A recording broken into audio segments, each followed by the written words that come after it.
अस्सलामु अलैकुम वरहमतुल्लाहि वबरकातुहू। नाज़रीन व सामीन, आपने ये वजीफ़ा जो आपको बताया जा रहा है ये जुमेरात वाले दिन किस तरीके से करना है। याद रखिए, इस अमल को आप जुमेरात और जुमा दोनों में से किसी भी दिन कर सकते हैं। जुमेरात और जुमा वाले दिन अगर करेंगे तो ये दोनों दिन बड़े अफजल हैं, और अगर अफजल दिन को ये अफजल वजीफ़ा कर लिया जाए तो इसके फ़ज़ाइल और ज़्यादा बढ़ जाते हैं, इसकी बरक़ात और ज़्यादा बढ़ जाती हैं। और जब फ़ज़ाइल और बरक़ात बढ़ जाएंगी तो अल्लाह पाक आपको जितना मांगेंगे उससे भी ज़्यादा अता करेंगे। आपको 10 गुना मांगेंगे 10 गुना मिलेगा। इतना बड़ा अजर सवाब है इन दोनों दिनों का, जुमेरात और जुमा का। आप ये दिन हरगिज़ ज़ाया मत करें।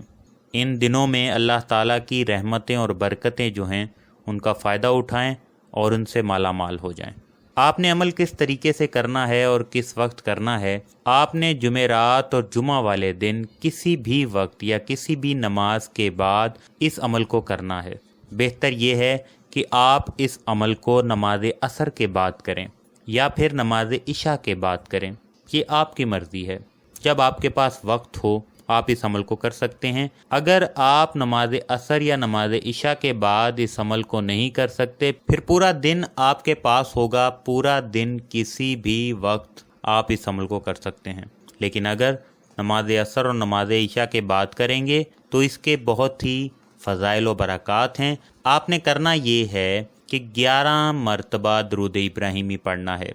याद रहे, दुरूद इब्राहिमी बहुत ही बरकत वाला है। अगर आप छोटा दुरूद भी पढ़ना चाहें तो पढ़ सकते हैं, लेकिन आप दुरूद इब्राहिमी पढ़ेंगे तो ये बहुत ही ज़्यादा मौसर और ताकतवर अमल है।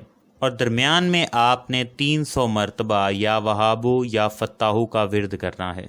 अव्वल व आखिर दुरूद इब्राहिमी पढ़कर अपनी खाली झोली को उठा लें। जो ख़वातीन हैं वो दुपट्टे को उठाएं, और जो मर्द हजरात हैं वो अपनी झोली को फैलाकर अल्लाह ताला की बारगाह में रो रो कर दुआएं मांगें, गिड़गिड़ा कर दुआएं मांगें।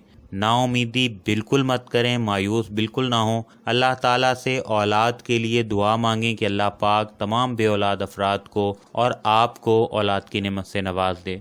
याद रखें, इंसान की ज़िंदगी में उतार चढ़ाव आता रहता है।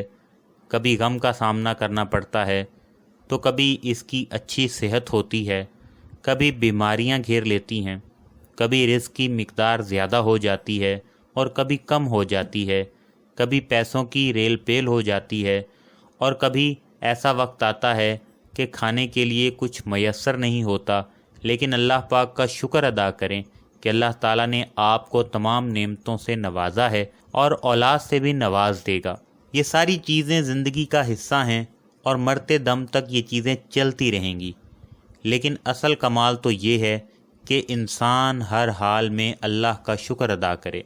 जिस तरह आपको बताया है, आप हर हालत में अल्लाह का शुक्र अदा करें और उसी की तरफ जाएंगे और उसी के हाथ आगे फैलाएंगे तो अल्लाह पाक आपको बेइंतहा नवाजेगा, आपके माल में और औलाद में बरकत अता फरमाएगा।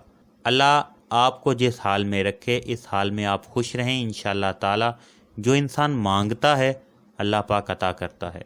ऐसी बरकतें घर आएंगी अगर आप अल्लाह के जिस हाल में रखे उस हाल में खुश रहें, तो ऐसी बरकतें घर आएंगी, ऐसा रिस्क और दौलत और औलाद से अल्लाह पाक नवाजेगा कि आप याद रखेंगे। नाउम्मीद बिल्कुल ना हो, और अल्लाह पाक की बारगाह में दुरूद शरीफ और अल्लाह ताला की ये 2 नाम या वहाबू या फत्ताहू का विर्द करें। 300 मरतबा आपने ये करना है। अव्वल व आखिर आपने दुरूद शरीफ पढ़ना है, और अगर नमाज असर या नमाज इशा के बाद करें तो अफजल है।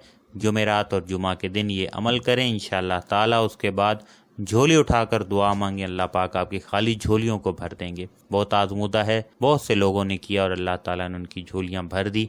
अगर कोई बात समझ में ना आए तो कमेंट बॉक्स में पूछ लें, और सब मुसलमानों के लिए दुआ करें। अल्लाह पाक तमाम मुसलमानों को जो बे औलाद हैं अल्लाह पाक उन्हें औलाद की नेमत से नवाज दे। आमीन या रब्बल आलमीन।